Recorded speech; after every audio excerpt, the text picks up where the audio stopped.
Honourable House Leader for the New Democratic Party. Thank you, Mr. Speaker. My question is for the Minister of Finance. Yesterday, we received a budget update from the Minister and the Government. As we all know, there are many factors that can cause budgets to change. The risk currently being watched by the Department includes high levels of household debt and related low levels of household spending. I guess average Nova Scotians, Mr. Speaker, are still waiting for all that economic prosperity to trickle down, Mr. Speaker. So I'd like to ask the Minister, can the Minister tell us how the government plans to address the serious issue, Mr. Speaker, of household debt facing many families here in Nova Scotia? The Honourable Minister of Finance. Thank you, Mr. Speaker, and thank you to the member for the question. I would suggest that every member of this House has a concern, a legitimate concern about the ability and our desire to have every Nova Scotian be able to provide for themselves and their families.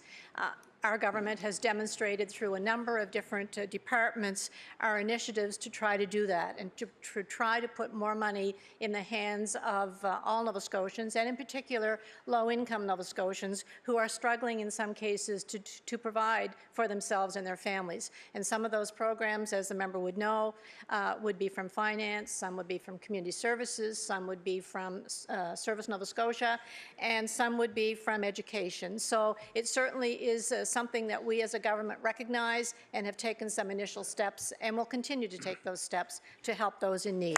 The Honourable House Leader for the New Democratic Party.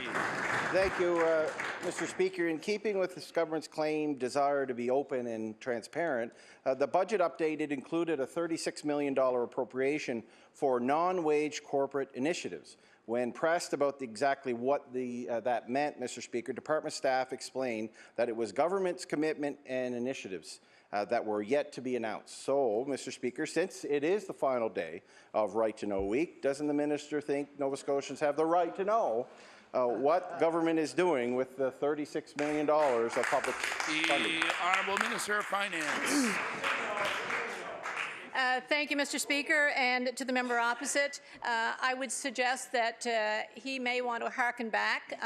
From the mid-90s on, there has been a line in the budget for restructuring, and we will continue to make sure that we have funds available in a restructuring account so that if and when there is a project that we want to introduce and it has been fully detailed, when that is complete, it will be announced as soon as it is ready, and that member will know as soon as I do. Thank you.